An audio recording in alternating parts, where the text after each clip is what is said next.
Action! Bonjour et bienvenue à toi, j'espère que ça va. Aujourd'hui j'aimerais partager quelque chose que je trouve c'est important. Enfin, dans le sens où je l'observe au quotidien chez pas mal de gens et je trouve que ça crée des dysfonctionnements au sein du collectif. Donc je me dis pourquoi pas on pourrait proposer une autre vision, hein, que ce serait pas du luxe. Après t'en fais ce que tu veux de cette vision, si elle te parle tant mieux, si elle te parle pas tant mieux, je veux dire il n'y a pas de soucis. C'est la position de, quelque part, du sauveur. Il y a un triangle qu'on appelle le triangle de Cartman, où il y a le sauveur, la victime, et forcément il y a un coupable. Et en fait ce triangle, il est mortifère, énergivore, et il est tout pourri, tout pourri, tout pourri, tout pourri. Tu vois, en fait ça fait triangle du warning. Attention! Ouais, parce qu'en fait, quand tu te positionnes en tant que sauveur face à quelqu'un, du coup, tu la positionnes en tant que victime, et il y a forcément un élément extérieur qui est coupable. Coupable, ça peut être une personne, comme ça peut être une entité, ça peut être la société, ça peut être le gouvernement, ça peut être ton voisin, ça peut être la météo, ça peut être plein de choses. Et en fait, dès lors que tu te positionnes en tant que sauveur, bah, t'enlèves la possibilité à l'autre de prendre la responsabilité sur sa transformation, puisque tu le positionnes en tant que victime, alors qu'en soi, il ne l'est absolument pas victime. Il est aussi responsable du choix et des choix qu'il fait, il est responsable de la vie qu'il mène, et il est responsable de ce qu'il veut faire advenir dans sa vie, en fait. Je dis ça parce que j'entends souvent des gens qui, sous couvert de... il y a quelque chose qui était prévu par exemple, et puis en fait tu t'aperçois au moment venu que t'as plus trop envie, ou un petit peu avant,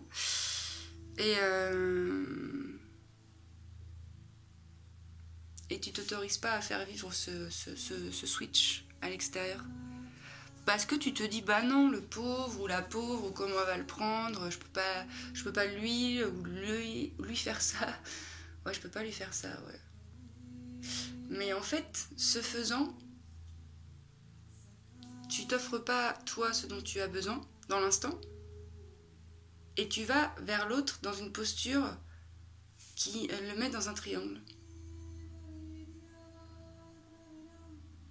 Ben ouais, parce que du coup, tu peux te positionner dans ce triangle à tous les rôles, hein. Tu peux passer du sauveur au coupable, tu peux prendre deux postures en même temps, c'est dingue, c'est dingue, c'est dingue. Mais manière de dire que si tu fais quelque chose qui ne te vient pas du cœur, toi et toi-même, mais que tu le fais, parce que c'est pour l'autre avant tout que tu le fais, avant de le faire pour toi, ben le rapport il est faussé en fait. Parce que l'autre tu le prives de son expérience qui lui permettrait peut-être d'accroître la connaissance de soi. On va prendre un exemple parce que là c'est fouillon dans ma boutique. Ouais, c'est l'exemple du papillon qui sort de sa chrysalide. Toi t'es en train de marcher là, et là sous une feuille tu entends qu'est-ce que c'est que ça? Alors tu soulèves la feuille. Ah, et là tu vois un papillon qui essaie de sortir sa chrysalide, qui essaie parce que tu observes qu'il galère. Tu vas dire, plus avec la feuille par-dessus, laisse tomber la neige.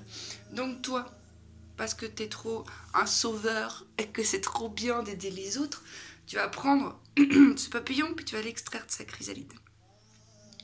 Ce faisant, au papillon, tu l'as privé de ses ressources intérieures, de sa connexion à ses ressources intérieures, qui fait qu'il n'a pas eu à déployer ses ailes par lui-même.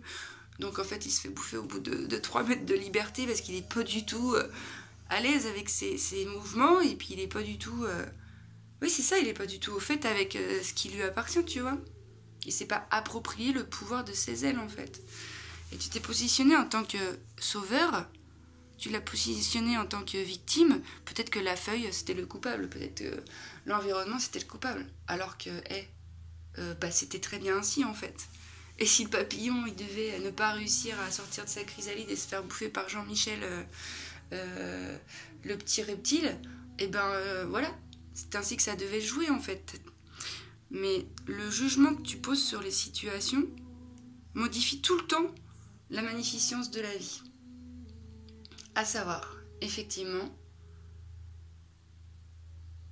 il y a peut-être des projets qui sont amenés à être avortés, des trucs qui sont amenés à être réajustés. Et en fait, peut-être de par ton intervention en position de sauveur, tu vas influer et influencer sur le cours que la vie avait prévu. Et du coup, l'expérience, elle va être encore plus pourrie. Bah ouais, je veux dire, quand un gamin, il marche, il apprend à marcher, tu le sécurises de loin, tu vois s'il apprend pas à marcher au bord de la falaise. Mais tu le laisses marcher, en fait. Tu le laisses apprendre. Tu le laisses se vautrer. Puis c'est bien parce qu'il se vautre qu'il apprend à marcher. Bah voilà, il n'y a pas de jugement à poser sur sa vôtre. Et puis le gamin, quand il tombe, il se dit pas « Ah putain, je suis trop con, quoi !» Bah non, il se relève parce que c'est dans sa nature première de vouloir s'élever. Bah ouais, il s'est fait mal. Bah ouais, il a un bobo. Bah ouais, il a une cicatrice. Ok. Ah non, ça va pas le tuer. Bah non. Non, t'inquiète pas, il est pas en danger de mort. Hein. Puis le gamin, il y va, quoi, chaud patate, il se pose pas la question d'ailleurs. Puis de par le fait qu'il a mis tout son poids sur la jambe gauche, bah, il s'est pris une grosse boîte. Du coup, il se saisit de l'information de « Ok, bah je vais peut-être mettre tout mon poids sur la jambe gauche ou droite, je sais plus celle que je viens de dire. » Et paf, grosse boîte de nouveau. Ah ouais. Bon, bah peut-être je vais faire un petit peu des deux. Et du coup, ce faisant... Wow, il atteint l'équilibre, attends, maintenant il faut jouer avec la gravité. Wow. Et c'est parce qu'il s'est vautré qu'il a acquis ses connaissances sur la marche en fait. Et toi, quand tu te positionnes en tant que sauveur, tu empêches les gens de tomber. Tu empêches les gens de se relever par eux-mêmes. Parce que bon, c'est mieux comme ci, c'est mieux comme ça, et puis patati patata. Mais de quoi c'est mieux ? Ça, c'est parce que t'es pas à l'aise avec le fait de tomber, en fait. Et tu projettes sur lui l'inconfort de la chute. Mais man, la chute, ça fait partie de la vie, en fait. Puis si tu chutes pas, tu peux pas te relever, en fait. Puis t'es toujours dépendant à l'extérieur. Tu vas chercher tes ressources à l'extérieur. Alors qu'en vrai, tout est à l'intérieur. Et puis le chemin de l'autre, c'est le chemin de l'autre, en fait. Ce qu'il a expérimenté, c'est ce qu'il a expérimenté. C'est pas toi, avec ta petite personne, qui doit poser un jugement ou un regard dessus, quoi. La vie à travers lui est bien plus grande que ton petit personnage. Ah ouais, elle va se prendre un mur. Bah laisse-la se prendre un mur. Laisse-le se prendre un mur. C'est ok, en fait. C'est important, c'est primordial. Et si tu le prives de ça, tu le prives de bien des capacités, tu le prives de son autonomie, tu le prives de sa confiance en lui, tu le prives de son pouvoir de guérison. Mais non, sauveur ça pue, hein. Alors bien sûr que ça peut être connoté en mode « Ouais, mais c'est trop bien d'aider les gens ». Et en tant que thérapeute, il y a un gros écueil sur le postulat du sauveur. T'es pas sauveur même quand t'es thérapeute ou accompagnant. Hein. Tu accompagnes. Tu offres à l'autre un regard différent juste de parce que tu es toi, de ta couleur et des outils auxquels tu t'es formé. Tu peux lui proposer d'expérimenter des trucs de lui à lui qui va lui permettre de se saisir de certaines choses. Mais t'es pas sauveur, hein. Oula, non, mon ami, t'es pas sauveur.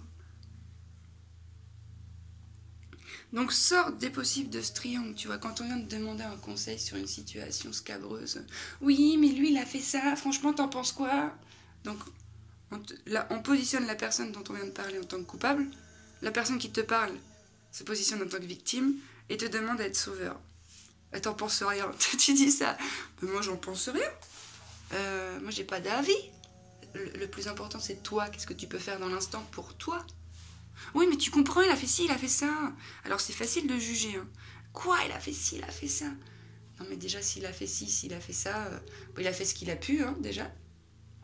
Et puis, peut-être que si t'avais été à sa place, t'aurais fait la même chose. Hein, quoi ? Mais n'importe quoi, moi j'aurais jamais fait ça. Oui, tu dis ça depuis l'espace qui est tien. Tu ne connais pas son histoire, tu ne connais pas ses expériences, tu ne connais pas son parcours de vie. Moi, si toute ma vie on m'avait dit « Eh, ça, c'est une carotte », si toute ma vie on m'avait dit ça, hein. Si l'environnement dans lequel j'ai évolué, si j'ai qu'un représentant, si je ne suis qu'en présence de ce représentant, si je suis coupée un peu du monde et qu'on me dit ça c'est une carotte, moi j'arrive dans le monde, je vais au magasin, je dis bonjour, je voudrais des carottes. Et le monsieur il me donne une carotte, un truc orange qui sort de la terre, moi je dis Je veux une carotte, man. Je veux pas ton truc là, je veux une carotte. Ben, tu vois. Parce que j'ai expérimenté ça dans mon enfance et c'est ça qui est encodé dans ma tête. Mais ça peut pas être autrement puisqu'on m'a pas dit que ça s'appelait un marteau. Donc je veux te dire, à partir de là, en fait, mêle-toi de ton affaire à toi. Ben ouais, les réactions des autres, elles sont en fonction de l'intérieur des autres. L'intériorité des autres est en fonction de ce qui s'est joué à l'extérieur pendant leur enfance, leur adolescence, la position des parents, la position du soleil, si la libellule était là, si elle était là. C'est plus... Enfin, il y a plein de facteurs qui font que cette personne a agi comme ça envers cette personne. Il n'y a pas de jugement à poser. Il n'y a pas de jugement à poser. Le jugement, il est là. Alors qu'ici, il n'y a pas de jugement, en fait. Bah ouais, il a fait ça, il a fait ça. Voilà, peut-être que moi, j'aurais agi différemment, et encore, je sais pas, puisque je ne suis pas dans la situation qu'il a eue. Oui, mais moi, si... non, mais déjà, si...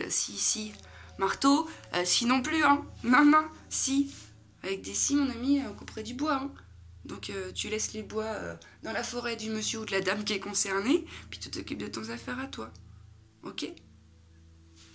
Donc t'es pas sauveur, t'es pas coupable, t'es pas victime, t'es responsable. Alright? Et quand tu te saisis de ça et que t'intègres vraiment ça, tu peux vraiment te repositionner dans la vie différemment et puis agir depuis un espace beaucoup plus grand et créer la matérialité que tu veux te faire vivre en fait. Mais c'est un process, hein. Déjà, il faut observer comment tu fonctionnes. Il faut observer si tu fais partie de ceux qui donnent souvent ton avis, qui disent souvent « Bah oui, mais moi, pourquoi j'aurais pas fait ça ? Bah oui, mais pourquoi t'as fait ça ?» Non, mais pourquoi t'as fait ça, en fait Voilà, la personne, elle a fait ça. Bah, non, mais t'aurais jamais dû. Non, la personne, elle a fait ça, en fait. Donc, le « t'aurais pas dû », il est un peu inutile, un peu... Et en plus, il vient enfermer quelque chose de quoi j'aurais pas dû. Donc, en fait... j'ai mal agi. Non. T'as fait ce que t'as pu avec l'intelligence du moment, avec ta connaissance du moment et je veux dire avec tes capacités du moment. C'est comme l'exemple de l'aveugle que j'ai cité dernièrement dans une vidéo. Tu croises un aveugle dans une rue, bon bah boum, il te donne un coup parce qu'il t'a pas entendu, parce que t'es complètement statique. Bref, est-ce que c'est de sa faute? Bah non, c'est pas de sa faute, il peut pas faire autrement, hein. Il pourrait faire autrement, il aurait pu. Mais la preuve en est, c'est qu'il a fait comme ça. Donc en fait, c'est même pas une question de est-ce qu'il aurait pu faire autrement, c'est depuis cette action-là, qu'est-ce que tu fais toi? Comment tu te positionnes toi? Est-ce que tu l'incrimines? Est-ce que tu... ou est-ce que tu es responsable? Non mais tu vois, c'est vraiment important d'observer la façon dont tu te positionnes. Est-ce que quand on vient de demander un conseil, tu es plutôt dans l'écoute et tu proposes des réajustements juste par tes questions? On me dit, ah ouais, mais du coup, qu'est-ce que tu comptes faire? Ou qu'est-ce que ça te fait quand tu... Plutôt que, bah non, t'aurais pas dû faire comme ci, parce que là, c'est à travers ton prisme auto que tu parles et que tu projettes sur l'autre. Une limite, mon ami. Une limite entre toi et l'autre est nécessaire et salvatrice. Ok? Donc, observe la façon dont tu te positionnes. Regarde si quand tu aides l'autre, ça te coûte de l'énergie ou ça t'en donne. Si tu sers l'autre avant de te servir, il est fort probable que ça te coûte de l'énergie. Si tu sers l'autre, mais que tu t'es servi d'abord et que le service que tu offres à l'autre n'est que la prolongation du service que tu offres au monde, ok, il n'y a pas de souci, c'est illimité, c'est une source intarissable et ça élève et ça nourrit. Mais tu vas vite le constater, hein, si tu le fais depuis un espace erroné, tu vas perdre ton énergie, perdre ton élan, peut-être même perdre ton sens de mais en fait ça sert à quoi, qu'est-ce que je fais là? Alors qu'en soi, qu'importe l'espace depuis lequel tu le fais, il n'y a pas de jugement encore une fois, c'est juste observe le degré d'inconfort en fonction de la posture que tu choisis. Et puis après, en fonction de ce que tu veux expérimenter, choisis une posture plutôt qu'une autre. Ok? Mais t'as pas sauvé le monde, hein. Le monde, il va très bien comme ça. Le monde, il est comme il est. Il n'y a pas de jugement à poser. Occupe-toi de ton monde à toi, qui est plutôt par là. Et puis, c'est déjà pas mal. Et belle journée.